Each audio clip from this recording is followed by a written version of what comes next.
hello everyone. This is Irene with SaugaTalks. Hello, hope everyone doing well today. I'm in cloudy Connecticut and I'm extremely excited to have a fantastic guest here at SaugaTalks today. Pascal Bornet is a global expert, a recognized leader in intelligent automation. He founded Ernst & Young and Company, as well as Mckinsey practice around intelligent automation in his career. And now he is off to publishing and getting his book out to this world, the book called Intelligent Automation. I am here, Irene at SaugaTalks, so happy to have Pascal with me because we're going to be talking about how practitioners, how inspired technical professionals, how business people can learn to harness artificial intelligence to boost business and make our world more human. Welcome, Pascal. How are you? Thank you very much, Irene. Thank you so much for having me today. Absolutely. So happy to share with you. Wonderful, wonderful. Pleasure is mine. Now, let me just talk about book a little bit.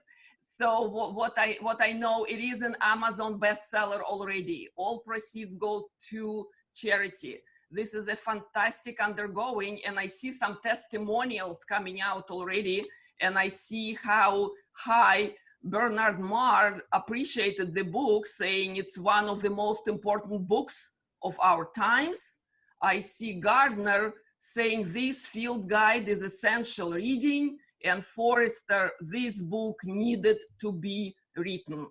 This is very exciting, Pascal. Why did you write the book on intelligent automation in 2020? Thank you, Irene. I wanted to release the book a long time ago already, but it took me a lot of time. When I say took me, it took my co-authors and I, because we are three working on writing the book. It took us 18 months to get through it. I honestly thought originally it would be much more short than that, but going from one insight to another, we also wanted to get the right level of depth. And as you said, I would say it's almost 3 books into one. You have the high level aspects on strategy, on impact on the world, on the promise of IA for our society. You have the aspect of project management, how to be successful in implementing it on the ground, very, very handy and very pragmatic. And thirdly, how can we mitigate any downside of intelligent automation in our society? Through education and reskilling and wealth sharing mechanisms and so on, and how can we create a new society from it? So that's it's been quite ambitious to write this book, and I think that's the reason why it took us so long. And we, in a way, we are lucky because it is released in a time where it would not be so timely, where our world is under crisis, health crisis, economic crisis, and this is really when we need the help of technology, of intelligent technologies to help us build a more resilient world, build more resilient companies and more resilient health systems. So I think we are lucky in a way that it comes at this time. Absolutely, absolutely. In your book, you're mentioning industrial revolutions. I talk a lot with my guests here about digital transformation, about AI adoption, right, in the industries, in culture, everywhere. The point is here, industrial revolutions, 200 years ago, 300 years ago, started to change manufacturing, right? They were changing blue collar work. So what I hear, and from my own professional background, intelligent automation is basically transforming the rest of the world, which means services economy, white collar work. right? So what are the inspirations out there? How do you plan or advise to transform that kind of work and that kind of life we're leading? Yes, completely agree with you. Through our research, and please let me also name my two co-authors. So Jan Barkin is a successful entrepreneur who sold the Symphony, an advisory firm, the first pure play advisory firm in intelligent automation a few years ago for more than 60 million. So a successful entrepreneur in the space of intelligent automation. And secondly, Jochen Wirtz is a renowned professor in the National University of Singapore and vice dean as well of the MBA program. So the three of us wrote this book, and indeed, over the last centuries, we've been through different automation revolutions. Okay, and today we are talking about a different type of automation, which is the automation of intelligence, or automation of knowledge work, as we say. Knowledge work, which is, if we compare with the mechanical automation that happened in the past, is the automation of knowledge, of what we produce with our brain. Okay, and intelligent automation will have has started to have a significant impact in our world, because we demonstrate through our research that 80% of the global workforce is currently considered as knowledge worker. And I think both of us, Irene, are knowledge workers, and most of the people listening to this video are knowledge workers as well. Okay, so it's really concerning most of the people in the world. Wonderful. That said, we define intelligent automation, and some big firms use term hyperautomation. With that different, again, terminology in the industry and outside of the tech industry and outside of business. So let's spell out what does it mean. So from what I'm learning in your book, you're mentioning that intelligent automation is about cutting edge combination of methods and techniques involving people, organizations, machine learning, low-code platforms, robotic process automation, and more. This is a mouthful for those who are new to tech, right? For those who are not familiar. So how can we simply define what this area of knowledge consists of? Yes, you're very tough with me, Irene. I am. Because we've worked very hard on trying to simplify as much as possible every word in the book. I know, it's a thorough work, absolutely. I take the challenge. I take the challenge to simplify it again more. And you're very right on the fact that we hear so many buzzwords on the markets around hyper automation, cognitive automation, intelligent automation. For us, all those notions are the same. Okay, and this is how we start the book, to really make it simpler for the reader. And back to the point of simplifying the definition of intelligent automation. Yeah, it's a combination of methods and technologies. Okay, I think until here everybody is okay to understand that, and it involves people, organization, as well as different technologies to automate end-to-end business processes. Mm-hmm. Okay, most of those processes, as we said before, we are talking here about knowledge work. So most of those processes currently are on a computerized environment. So to make it very short and very simple, it's about automating all the processes that current workers are doing on their computer. And the automation goes from simple tasks that are rule-based clicks that we do on, or data entries that we do on some softwares, up to performing some predictions to improve decision making and automate the impact of those decisions in terms of reactions, for example. And maybe to give a more detailed example, IA can help to automate most of the work, for example, in procure to pay. I think procure to pay is a process that everyone is quite close to, because all organizations around the world, all selling organizations around the world procure, so buy pens or buy stuff for their production, and all of them have to pay that. Okay, so let's take this end-to-end process.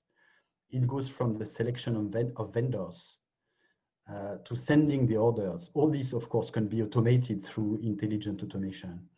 To the reception and processing of invoices, to the payments of those vendors. All this is automated in many companies already using intelligent automation.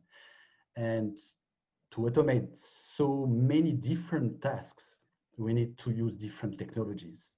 And those different technologies goes from rule-based execution type robotic process automation to more complex data-driven insights created by deep learning, okay? All the way through natural language processing that helps us to communicate, understand language with chatbots, for example, or computer vision, which helps us to read and identify, for example, a tumor on an X-ray in just a fraction of seconds.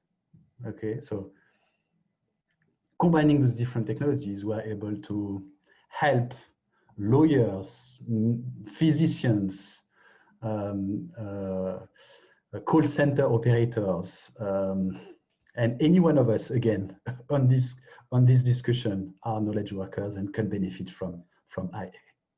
Beautiful, beautiful. So we're gonna automate all the mundane work, right? We're gonna automate all the repetitive tasks here, exactly. Right? And in your book, I've learned, please read the book. If you're listening to us here, read the book, because we're only touching on the surface. We're basically scratching on some of the terms. And I'm being very picky on Pascal today, and I'm very grateful that he is bearing with me here. So continuing being picky on Pascal. Yes, mundane work we're automating. And what I like, you have a lot of numbers, meaningful numbers in the book. For instance, the one that resonated with me is that 85% of any employees very dissatisfied with that mundane, repetitive, boring, simply very boring work they have to do. So when we say we're gonna automate human work, that means we're gonna free up the talent and ingenuity and our human creativity. What would you say about that as a big promise intelligent automation provide now?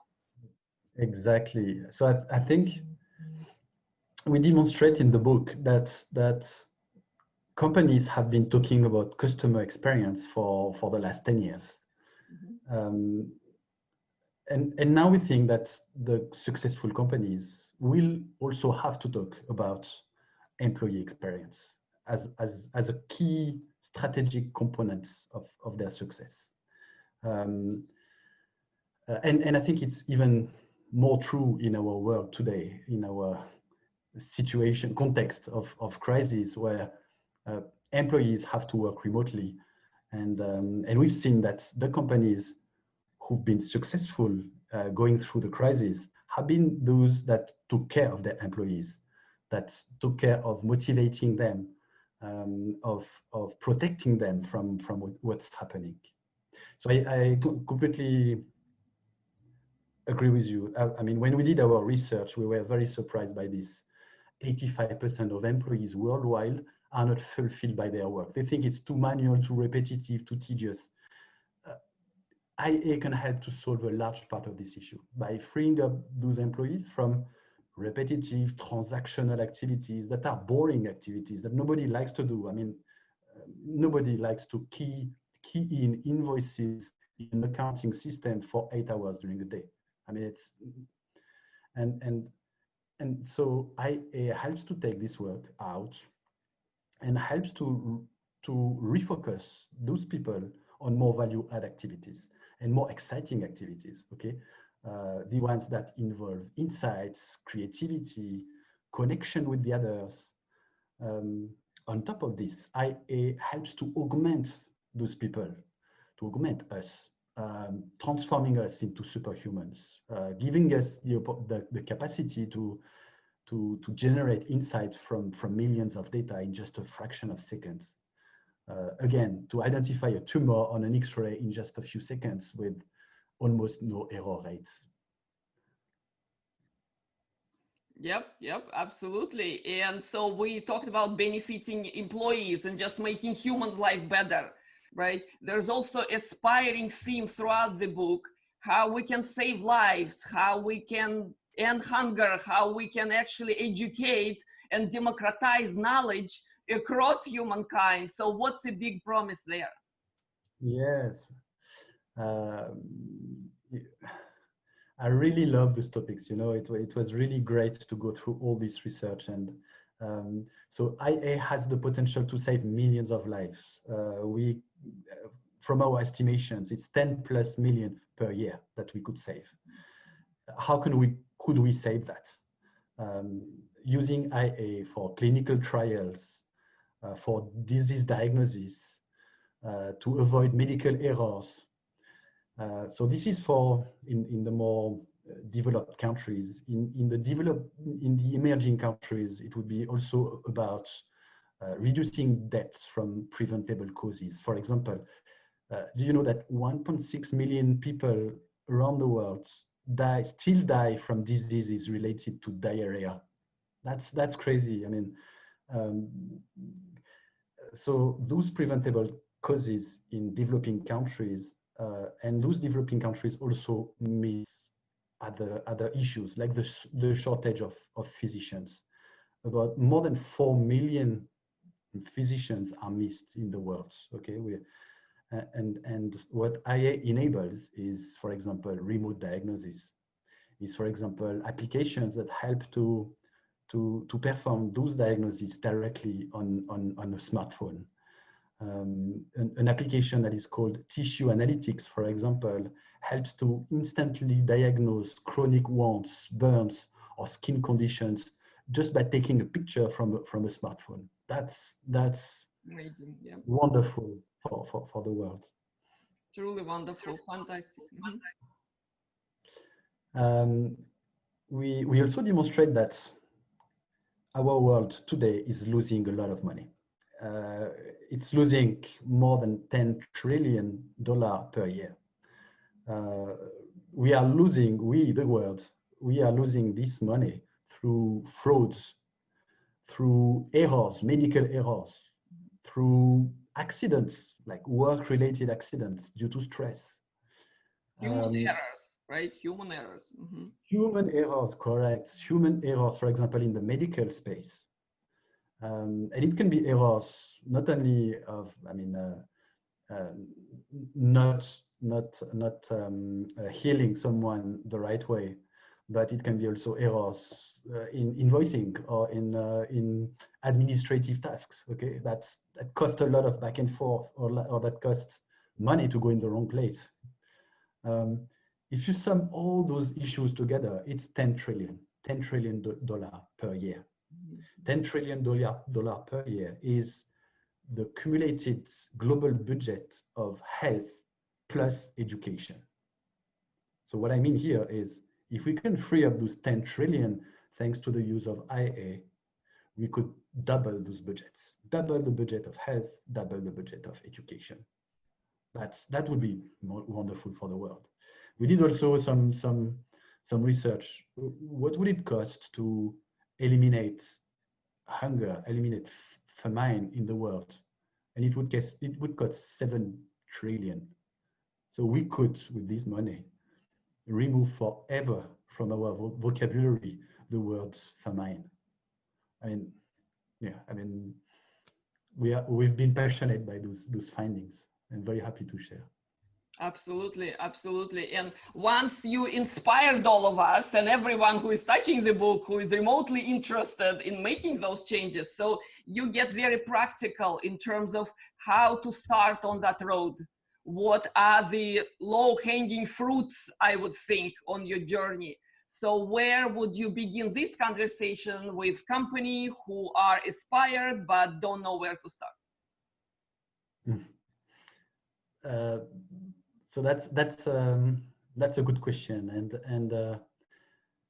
and before this book, I would have said, educate yourself first. Go on the web, look for information. And one of the reasons we build this book is being the first step in such transformations, in any organization's transformation, being a manufacturing company with the back office, or being a hospital. Or so the question was where to start, and my thinking is starting with the side, right? Analyzing your issues, not on technical side, but basically where you can improve efficiencies first, right? In a low-hanging fruit area. Would you agree? Mm-hmm. Exactly. So anything should be business driven. Okay, so it's before all a business issue that we need to solve. Okay, most often it's going to be to improve efficiency, speed of the process, customer experience, employee experience. I agree with you. It start with the business issue. Never buy the technology and then try to find an issue to use it. To apply technology too, right? That's actually happening left and right nowadays. So, yeah.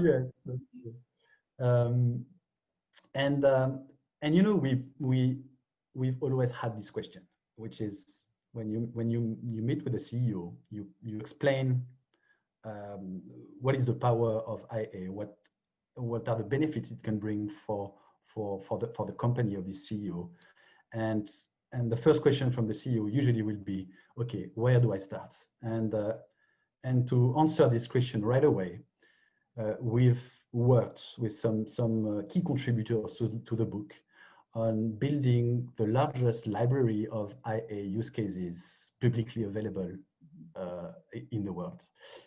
So it's basically a library of more than 500 use cases that we share in the book. And that really span across different industries, most of the industries and most of the business functions. I think we have, if I remember well, 8 business functions: HR, finance, IT, customer service. I mean, you name it. All the business functions you can regularly see in a company, and as well as the main industries that you can see in the economy: finance, insurance, health, and even public sector. Okay, so we've compiled all this in a very simple way. Again, we've tried to make it as short, as actionable, as pragmatic as possible, so that people can really be inspired by this library, give it to their teams, and say, okay, guys, start thinking of what you're doing today that doesn't make sense, that is boring, that is taking a huge amount of time, that is error prone, that is, and here is a list of examples of those processes and how you could solve them.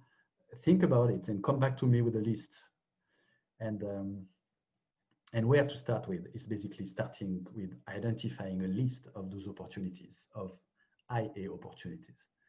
Then it's going to be about prioritizing them, and then it's going to be about putting them on the roadmap, identifying which talents, which skills will be required to implement them, and also identify what is the total benefits expected from this transformation. That also gives us an idea of how much we can invest.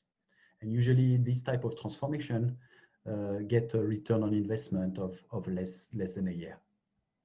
Beautiful, beautiful. Yep. And once first project is successful, right, there is another challenge that's company facing, is to broaden the transformation across the departments, to basically sell it internally, right, and demonstrate that success. Have you seen this happening? in Of companies you course, work with? of course, of course. It's very easy to succeed proof of concept, a pilot implementation, but to implement it at scale is the holy grail. This is what every company is looking for, and the statistics are here. I mean, more than 50% of the companies around the world have started their IA journey, but only 15% of them have been able to implement IA over more than 3 functions in the company. Okay, so meaning only 15% of them have been able to, in a way, scale their transformation. So IA definitely holds a huge promise for companies' efficiency improvement from 20 to 60%. And for the world, as we discussed before, with all the benefits that it can bring to lives, but it is not a magic wand. And through our research, through our connection and survey of more than 200 IA experts around the world, we've collected the leading practices to get such a transformation. I would say the 5 key ones that we identified. The first one is always put the people in the center of an IA transformation. We like to say it like this: IA is built by people, for people. Okay, IA is built by people for people. Without people, there is no IA. Without IA, there are still people. Okay, so people are in the center of this. Secondly, start with a strong and healthy foundation. Management support is key. Those transformations are structural. They will impact the organization, the processes, the IT systems, and they will require high investment. So getting the support and the sponsorship from management, getting management ownership on the transformation is critical. Thirdly, it's about combining the IA capabilities, so the different technologies, as I mentioned before, to be able to automate end-to-end processes and create synergies. Another key point is about democratizing intelligent automation with the use of user-friendly technologies like low-code technologies, like technologies that enable most of the people in a company or most of business users in a company to participate in automating their work, improving their work using the technology. So definitely when you have more people being able to help transform the company, you can go faster. The transformation can be faster, it can be broader. But I think the key aspect, the key second benefit of using those user-friendly technologies is that when people are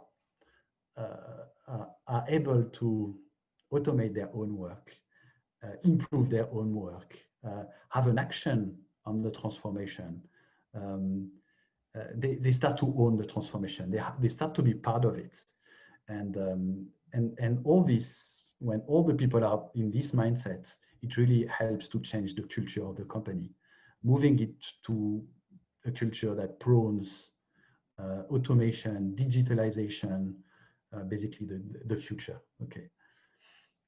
Beautiful, beautiful. You know what? I don't want to exclude the big shiny toy in the room technology here, all right? Because under intelligent automation, multiple technologies you mentioned, right? Starting with business process improvement tech, which is not new, it's rather mature. From that to very inspiring augmented reality, virtual reality, you name it, right? Fantastic robotics that will help. So where do you think the interesting part, the very, exciting emerging technologies within intelligent automation lie? I would mention two two key trends that are very exciting. One of them is coming from a fact, the fact that ironically, most of the intelligent automation and all the, I would say, even digital transformations today are extremely manual and extremely human intensive, human resource intensive. Okay, you need teams of people to collect the data, to interview, to observe, and then to implement, to code, and then to maintain, and then all this is done by people. I mean, but what if technology could help us to get all this done? So this trend is about IA generating IA, or automating the automation, other people like to say. So it's about technologies that helps, for example, to discover use cases, opportunities for automation in a company by observing what workers are doing on their screen, for example, which we call process discovery. Identifying from the analysis, the automated analysis of data, which data are useful, which data could bring the highest value, and how to bring this value. So we call it data discovery. It's about using machine learning to help data scientists go faster in their work and test thousands of different models to get the best insight from the data. It's about using tools of automated maintenance that can predict when one of the systems will fail and even implement the remediation to that. So getting technology to help us helps to scale further those projects, those transformations. Fantastic. And the second trend, yes, the second trend I wanted to share as well, another very exciting one is, we call it the symbiosis of people and technology, or people in IA. And we've seen the trend for the last decades, for a few decades, where we used to use desktop computers, and then we moved to laptop computers that were closer to us, closer to people, easier to use. And then smartphones that are even closer to us, even easier to use, and even understanding us. And now what's the next step? Maybe glasses that will help us to understand better what's around us, understand better our environment, maybe lenses, or maybe a direct connection of our brain with technology, like what Elon Musk is thinking of doing with Neuralink. So I really think that getting people closer to technology will help people to be more human. It helps technology to understand us better and serve us better, okay? And it helps us people to get more benefits from the use of technology that can augment us. Beautiful, beautiful. And I read in the book that new skills will be required. New professions will be created by this transformation. So where do you see this new world, the futuristic world starting, meaning that we humans will have to transform, we'll have to learn new skills. So what are the skills that will be required by intelligent automation economy? Yes. So a critical element of preparing ourselves from an IA intensive world is to prepare our skills to that. Mm-hmm. And the skills that we need to work on are the skills that obviously technology is not able to replicate. We need to find the best complementarity between technology and us. From our research, we've identified a few skills where technology will never get into, and where we will always have the competitive advantage, and where we need our education to be focused on. The first one is creativity, okay, and I'm thinking here of the blue ocean type of creativity. I'm thinking here of adaptability, okay, being able to adapt ourselves to different environments very quickly, to different problems, complexities, and be able to leverage and do the parallel between different problems to solve new problems. I'm thinking as well of learning how to learn, and we need school, we need education to focus on that skill. In the future, the pace of changes in technology will increase. We need our kids to be ready for that, and the only way to be ready for those frequent changes is to be adaptable quickly to those changes and learn quickly from them. Fantastic, fantastic. Pascal, thank you. Thank you so very much. It was a comprehensive talk today. We did talk about aspirations. We did talk about practicalities, where companies should start, and what does it mean for us, for humans, for those who are entering the world, business world, tech world, for those who are mid-career. And yes, I strongly believe that humans will have the upper hand on tech, not other way around. And the futuristic scary movie about robots taking the world, we practitioners, we know how much work it is to train those stupid robots, okay, before they start doing something meaningful. But absolutely, I'm a big believer in human ingenuity. We invented them, we will know what to do with them. Prove me wrong, hopefully not. So in the conclusion, what are the couple takeaways maybe for the audience while working on the book, that going through tremendous material of these real life examples where inefficiencies and mundane work can be changed for something better? So what are the few takeaways that we want to leave our audience with? I would maybe conclude with the conclusion of the book, which is, if thanks to IA, the definition of work will change. The work that we do today will be transformed into more value add, insight-based, social-based activities, and very, very likely the time that it will be needed to achieve this work will reduce in the future. And we've seen it already as a trend over the last century. The time we need to work it reduces constantly. So, and it definitely helps us to get further into a world where we will need to work less. So, what do we do with the rest of our time? Isn't it an opportunity for us to rethink why are we living? To rethink what is the purpose of life? Today, when a kid goes to school, we keep on telling them, you need to work well because you need to get a good job. That's the only focus we have. And this is because we think about our kids, okay, and their future. Should this be more at school? You need to learn what life means for you. What is your passion? What you want to do in life?